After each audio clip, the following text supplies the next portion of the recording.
I'm Dorothy, and I learned the most important lesson of my life standing in the pouring rain at midnight, locked out of my own house. Marcus, please! I pounded on the door, rain soaking through my clothes. I just went to check the mail. The door cracked open 2 inches. My husband's face appeared, cold and unfamiliar. Did you take your medication today, Dorothy? What? I don't take medication. Marcus, what are you talking about? See, this is exactly what Dr. Patterson warned me about, he said smoothly. You're having another episode. You left 3 hours ago screaming about conspiracies. I left 5 minutes ago. You watched me walk to the mailbox. Dorothy, honey, you're confused again. I think we need to call your psychiatrist. I don't have a psychiatrist. My voice cracked. Marcus, stop this. Let me in. He sighed deeply, like I was an unruly child. I can't enable your delusions anymore. I'm calling Dr. Patterson. Maybe you need to go back to the facility. What facility? Marcus, I've never been to any facility. You don't remember because of the episode, sweetheart. It's part of your condition. What condition? There's nothing wrong with me. That's what all patients say when they're in denial. His voice dripped with false sympathy. I'm doing this because I love you. If you loved me, you'd let me inside my own house. It's for your own safety, Dorothy. You could hurt yourself. The only thing hurting me is standing in the rain. Marcus, please. The door shut. I heard the deadbolt click. I stood there shaking, water streaming down my face. This wasn't the first time. Last week, he'd told our neighbors I was having memory problems. 2 weeks before, he'd canceled my credit cards, claiming I'd been spending erratically. Every time I confronted him, he'd turn it around, making me question my own sanity. My phone buzzed, a text from Marcus. I've called your grandmother. She'll take you somewhere safe until we can get you help. Headlights cut through the rain. A car pulled into the driveway. Dorothy Ann Thompson! My grandmother climbed out of her Cadillac, umbrella in hand. At 78, Grandma Ruth was sharper than most people half her age. Why are you standing in the rain like a drowned rat? Grandma, what are you doing here? Your husband called me 30 minutes ago, said you were having a breakdown and needed supervision. She looked me up and down. You look perfectly sane to me. Mad as hell, but sane. He locked me out. He's been doing things, Grandma, crazy things. He tells people I'm mentally ill, but I'm not. I swear I'm not. Do you hear voices? No. See things that aren't there? No, Grandma, I'm completely fine. Then you're not crazy, and that man in there is a liar. She grabbed my arm. Get in the car, now. But, Dorothy, I didn't raise a fool. That man in there is playing you, and you're letting him. She pulled me toward her car. How much money do you have in your accounts? I don't know. Marcus handles the finances. When's the last time you checked? I couldn't remember. A few months? Does he have life insurance on you? The question made my blood run cold. Yes, $1 million. He said it was smart planning. Grandma's expression hardened. That snake is trying to either rob you blind or have you committed so he can control everything, possibly both. She opened the car door. Get in. We're going to burn his whole world down. Legally, of course. How? First, we're getting you a lawyer. Then we're finding out exactly what that husband of yours has been up to. Men don't act like this without a reason, Dorothy. There's money involved. Or another woman. Or both. The next morning, I sat in lawyer Sarah Chen's office with Grandma Ruth beside me. Walk me through everything, Sarah said, pen poised over her notepad. It started 6 months ago, I began. Small things. Marcus would move my keys and claim I'd misplaced them. He'd tell me about conversations we never had.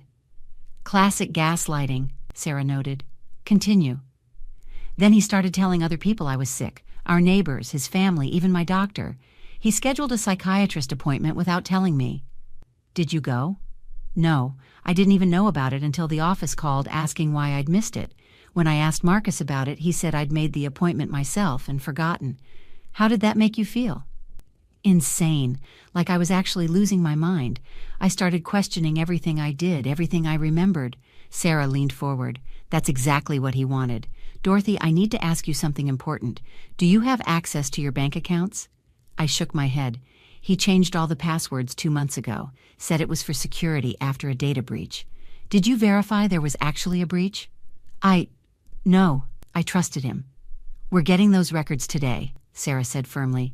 I'm also hiring a private investigator. If he's going through this much trouble, there's money involved. Maybe another woman, maybe both. Another woman? The thought hadn't occurred to me. Grandma snorted. Men don't gaslight their wives for fun, sweetheart. There's always a reason. Usually money, sex, or power. Sometimes all three. We'll find out, Sarah promised. In the meantime, don't contact Marcus. Don't go back to the house. Let him think he's won. 3 days later, investigator James Hayes sat across from us with a folder thick with evidence. Your instincts were right, he said. Marcus has been having an affair with his co-worker, Rachel Morrison, for 8 months. They've been looking at houses together. My stomach dropped. Houses? It gets worse. Hayes slid documents across the table. He's been draining your joint accounts, almost $300,000 transferred to an offshore account in his name only. He's also been forging your signature on psychiatric evaluation requests. He what? I grabbed the papers, staring at my signature. It looked perfect. This looks exactly like my handwriting. He's been practicing, Hayes said grimly. I found worksheets in his office at work where he'd practiced copying your signature hundreds of times.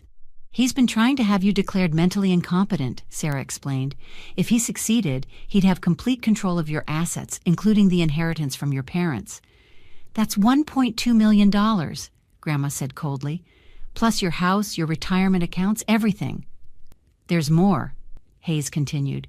I found emails between Marcus and Rachel. They're planning to have you committed to a long-term psychiatric facility. Once you're there, he files for divorce, claims you're unfit, takes everything, and rides off into the sunset with Rachel. I felt sick. How could he do this? Because he's a sociopath who sees you as an obstacle, not a person, Grandma said bluntly. How long have you known? I asked Hayes. We got the last piece today, Sarah said. But now we have enough to bury him. Criminal fraud, forgery, attempted theft, conspiracy. He's looking at serious prison time. What do we do? I asked. Grandma smiled wickedly. We set a trap, darling. Men like Marcus think they're the smartest person in the room. We're going to use that against him. Sarah nodded. We get you wired up, you go back to the house, and you confront him. Get him to admit everything on tape. Then we bring in the police and watch his world collapse. What if he gets violent? We'll have officers outside, Sarah assured me. The moment you say the code word, disappointed, they come in. You'll be safe. Can you do this, Dorothy? Grandma asked. Can you face him? I thought about every lie, every manipulation, every moment he'd made me doubt my own mind. Yes, I can do this. I walked into our house for the first time in a week, wearing a hidden camera and wire. My hands shook, but my voice stayed steady. Marcus looked up from his laptop, surprise flickering across his face. Dorothy, where have you been? Grandma's house. I needed time to think. Baby, I've been so worried. He stood, approaching me with open arms. Have you been taking your medication?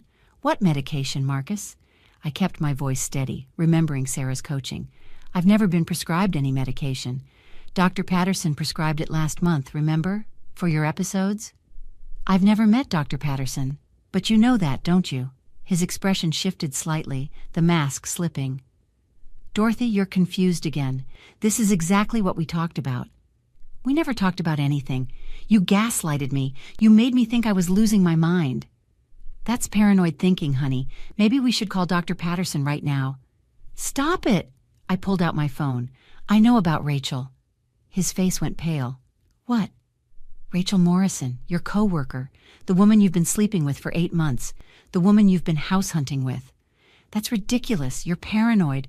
I know about the offshore account, the $300,000 you've stolen from me, the forged documents trying to have me declared mentally incompetent so you could take my inheritance. Marcus's mask dropped completely. The loving husband vanished, replaced by cold calculation.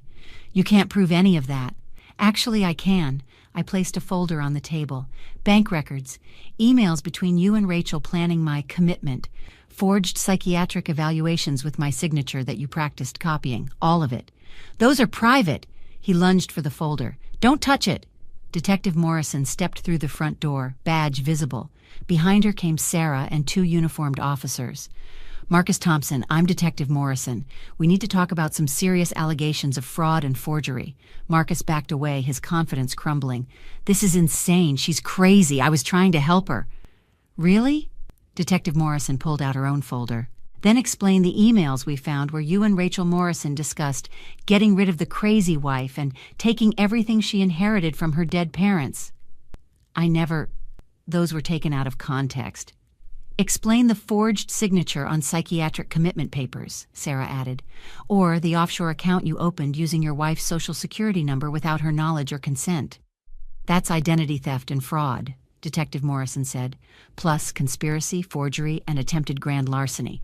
We're talking multiple felonies here, Mr. Thompson. You can't arrest me, Marcus shouted. I'm her husband. I was trying to protect her assets. By stealing them?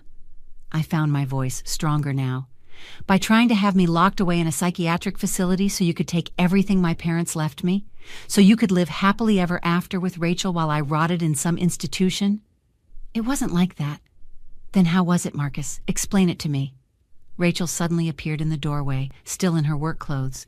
Marcus, what's happening? You said she was... She stopped, seeing the police. Miss Morrison, Detective Morrison said, we'd like to ask you some questions too. We have records of emails between you and Mr. Thompson discussing plans to commit his wife and divide her assets. Rachel's eyes went wide. Marcus, you said we'd be together. You promised it was all legal. Shut up, he hissed. Don't say anything. Your emails suggest otherwise, Sarah said coldly. You both discussed the plan in detail. How to convince doctors Dorothy was mentally ill. How to forge commitment papers. Where to hide the money. That makes you an accomplice to fraud and conspiracy. Rachel's face crumbled. I didn't know it was illegal. Marcus said she was actually crazy, that we were helping her. I said shut up, Marcus screamed. Marcus Thompson, you're under arrest for fraud, identity theft, forgery, conspiracy to commit theft, and attempted unlawful commitment. Detective Morrison moved forward with handcuffs. You have the right to remain silent. Anything you say can and will be used against you in a court of law. As they led him away in handcuffs, Marcus looked at me one last time, his face desperate. Dorothy, please. We can fix this. I made mistakes, but I love you. Tell them this is all a misunderstanding. I met his eyes with ice in my voice. You should have thought of that before you tried to destroy my life, before you tried to steal everything my parents worked for, before you tried to have me locked away like a rabid animal. Baby, please, I'm not your baby. I'm not your wife anymore. I'm the woman who's going to watch you go to prison. 6 months later, I sat in the courtroom as the judge delivered the sentence. Marcus Thompson, you have been found guilty on all counts: identity theft, fraud, forgery, conspiracy to commit grand larceny, and attempted unlawful commitment. The court finds these crimes particularly egregious given the violation of marital trust and the psychological harm inflicted on the victim. I hereby sentence you to 8 years in state prison, followed by 5 years probation. You are also ordered to repay the full amount stolen, $300,000, plus penalties, interest, and legal fees totaling $175,000. Additionally, you are permanently barred from contacting the victim. Marcus stood in his orange jumpsuit, no longer the confident man who'd locked me out in the rain. He looked broken, defeated, small. The judge continued. Mr. Thompson, you systematically attempted to gaslight your wife into believing she was mentally ill so you could steal her inheritance and commit her to a psychiatric facility. This court considers such behavior not just criminal, but morally reprehensible. You betrayed every vow you made and weaponized the mental health system for personal gain. Rachel had taken a plea deal, 3 years for conspiracy in exchange for testimony against Marcus. She'd lost her job, her reputation, her nursing license, everything. As for me, I got it all back. Every penny Marcus stole, the house, my freedom, my sanity. Sarah had filed for divorce the day after his arrest. It was finalized within 3 months. After the sentencing, Grandma Ruth took me to lunch at her favorite diner. How do you feel? She asked, cutting into her meatloaf. Free, I said honestly. For the first time in a year, I feel like I can breathe, like I can trust my own mind again. You did good, sweetheart. You could have let him gaslight you into believing you were actually crazy. Instead, you fought back smart. Because of you, you told me to burn it all down. Legally, she reminded me with a wink. Always legally. Revenge is best served cold and with proper documentation. Sarah joined us, sliding into the booth.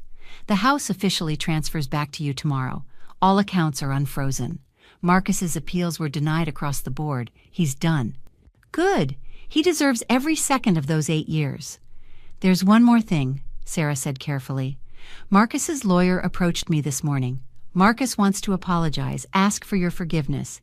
He wants to speak with you before he's transferred to the state prison. I didn't hesitate. No. You sure?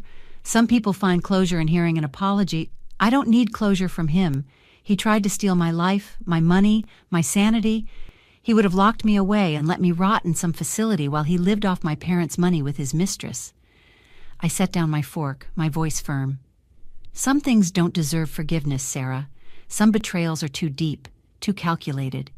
He made his choices every single day for 8 months. Now he gets to live with the consequences. Grandma raised her glass of sweet tea. To Dorothy, who refused to be a victim. I clinked my glass against hers, to fighting back the right way. What will you do now? Sarah asked. Live my life. Actually, I'm starting a support group next month for women who've experienced gaslighting and financial abuse. I want to help them recognize the signs I missed, teach them to document everything, connect them with resources. That's wonderful, Sarah said. Marcus thought he could break me. He thought he could make me doubt everything I knew to be true. Instead, he made me stronger. He taught me that I'm capable of fighting back, of standing up for myself, of trusting my own mind even when someone I loved tried to convince me I was crazy.